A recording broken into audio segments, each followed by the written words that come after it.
Ito ang mainit na balita at trending ngayon sa mundo ng social media. Dating Senador Manny Pacquiao, timbog ang plano at Senador Robin Padilla, sinagot na. Ano nga bang dahilan? Well, let's find out. Matapos maghatid tulong ang ating gobyerno, ay makikitang kasama ulit ni President Marcos si dating Senador Manny Pacquiao. Kaya naman marami ang nakakapansin sa galawan ni Pacquiao na nakadikit sa Pangulo at mukhang may plano na naman nitong tumakbo bilang senador sa 2025 election.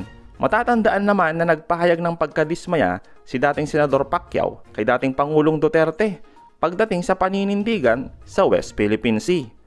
Nakukulangan ako doon sa ipakita na manindigan tayo, huwag tayong babakal-bakal para lumakas din ang loob ng ating mga kababayan. Ang ibig sabihin, magkaroon ng respeto sa atin yung China. Hindi tayo naghahanap ng gulo.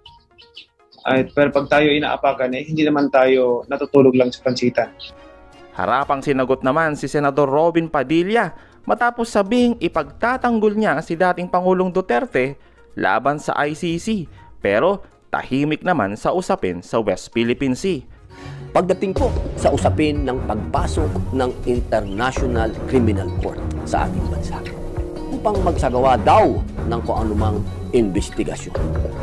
Matagal na pong natapos ang usaping ito nang umalis tayo bilang miyembro ng ICC noong panahon ng dating Pangulong Rodrigo Roa Duterte.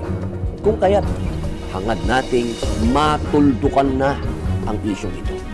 Kaya naman, hindi nga ito nagustuhan ng isang batikang broadcaster. Ginawa ka nga number 1 senador, di ba, Senador Robin Padilla? So paalaala lang po, huwag kayo magagalit. Ang ingay niya tungkol sa ICC, pero wala naman tayong narinig at hindi pa rin siya nagbabago sa kung ano ang kanyang paninindigan talaga dyan sa West Philippine Sea. Dati nga, nung siya nag-iingay sa mga public hearing, ang dating ay parang pro-China. Ang dating parang kinakampihan pa ang China.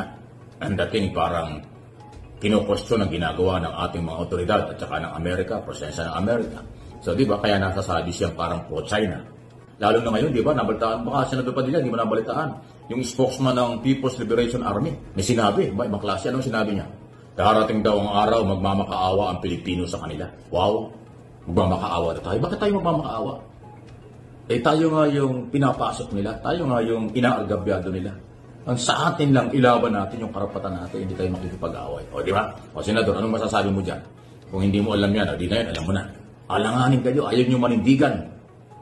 Wala namang masama kung paninindigan ng isang halal ng bayan or sibilyan, basta Pilipino, ang karapatan sa West Philippine Sea. Walang masama. Pero pag hindi kayo nanindigan, pagkatapos parang alanganin pa, na tipo ang dating ay parang kumakampi pa sa China, aba, kakaiba yan. Baka tama nga yung sinasabi ni Commodore J. Tariela, may pagkatraidor talaga kayo kung sino man kayo. O, di ba? Ayon naman sa huling pahayag ni Pangulong Marcos, pinag-aaralan pa niyang mabuti kung muli tayong sasanib sa ICC. Pero nilinaw niya na walang jurisdiction ng ICC sa pag-imbestiga sa naging drug war campaign ni dating Pangulong Duterte. Sumagot naman si Senator Bato de la Rosa na ginagamit lang ang usaping ICC para pabagsakin ang Duterte. I just would like to air the observations of some of the Filipino people. Nagsasabi that the timing is very questionable. Bakit ngayon lang yan nagsipaglabasan itong mga resolution kung kailan nagkakaroon ng gusot between the Speaker of the House and the Vice President Duterte and the former President Duterte. So para bang the people are thinking that are they going to weaponize ICC in order to silence the Dutertes? Tuloy pong pinag-uusapan, ito pong International Criminal Court. Saan ba tayo dadako? Saan ba talaga tayo papunta? Okay? Dahil may mga nagpupush at may mga nagsasabi, oy, teka muna ha, ingat-ingat tayo.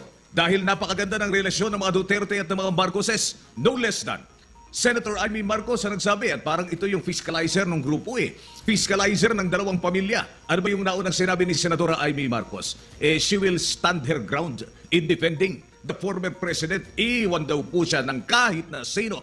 Maninindigan itong si Senadora Amy Marcos dahil nga dun sa napakagandang relasyon daw sa pagitan ng mga Duterte at ng mga Marcoses o ng mga Marcoses at ng mga Duterte. Anyway, wala daw pong valid reason for the Office of the Ombudsman to have refused to conduct an investigation on the administrative charges. It is unjustified refusal. Its unjustified refusal is contrary to its mandate under the law and cannot be tolerated. Ito po yung sinabi ng Special 17th Division ng Court of Appeals. Kaya in the next number of days, maririnig natin sigurado itong si Laila de Lima na nananawagan, okay, para dun sa Office of the Ombudsman na buksan at tingkin ito pong kanyang administrative complaints laban dito po sa dalawang naging kalihim ng Department of Justice, Aguirre at itong si Menardo Guevara, in dismissing the administrative complaint outright based on inapplicable exemptions under Section 20 of Republic Act 6770. Dahil parang nare-reverse yung pong mga pinaghirapan noon nitong si dating Pangulong Digong, no?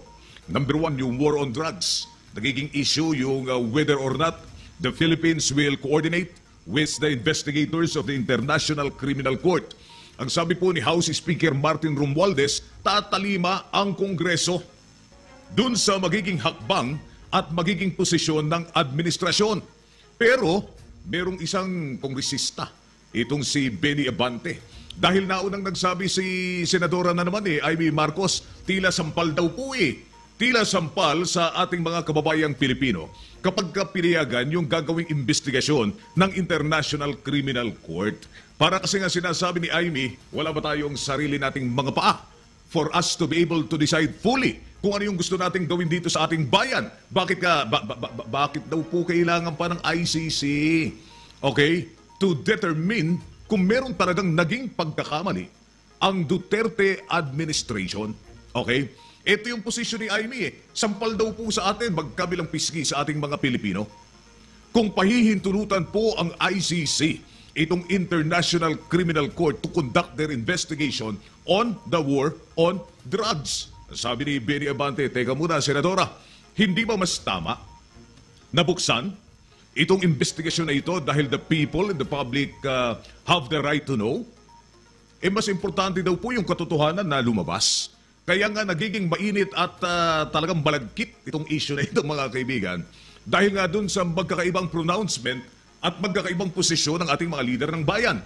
Pero ang sinasabi ni House Speaker Martin, oy, yung mga kongresista raw, tatalima sa magiging posisyon ng ating pamalaan on the issue of whether the Philippines will abide o kung hindi man dito po sa pagnanais ng International Criminal Court na magkaroon po ng investigasyon, malawakan, malalimang investigasyon laban sa war on drugs. Ano bang pakiramdam ng ating mga kababayang Pilipino? Are we seeing a disconnect dun po sa pinuproject na magandang relasyon ng mga Duterte at ng mga Marcoses? Ng mga Marcoses at mga Duterte. With the way things are moving and with the way things are going, parang nare-reverse, nababaliktad yung mga naunang posisyon ng pamilya Duterte on critical issues. At ngayon, weather talaga. Parang hindi po pumapabor dito sa dating administrasyon ng dating Pangulong Duterte yung pong mga nagiging desisyon, mga kaibigan, dito pong mga korte, ditong mga opisyalis ng pamalaan. At mukhang meron tayong mas nakikitang clear direction that the Philippines will abide by the ICC investigation. Nauna nang nagsabi itong si House Speaker Martin Romualdez, dapat daw po talagang makiisa, although this is his personal, no? This was his personal stand.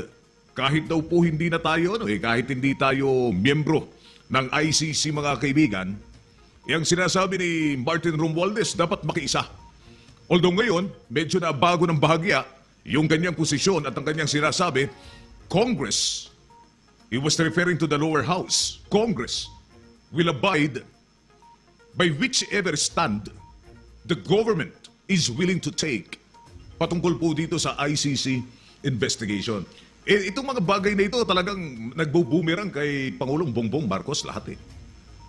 Kaya at the end of the day, yung pointing fingers ng ating mga kababayan nakatuon sa posisyon ni Bongbong Marcos, ni Pangulong Bongbong Marcos. Nakatingin eh. Parang lahat ng mga kritiko at ng mga nagtatanong, hindi natin alam kung labas ito dun sa 31 billion plus na bumoto kay Pangulong Bongbong noong 2022 elections. Pero the pointing fingers of these individuals ay talagang nakatuon dito po sa atensyon at posisyon nitong si Pangulong Bongbong Marcos. Kaya nga yung ating tanong dito, are we seeing, nakikita na po ba natin na nagkakaroon ng lamat?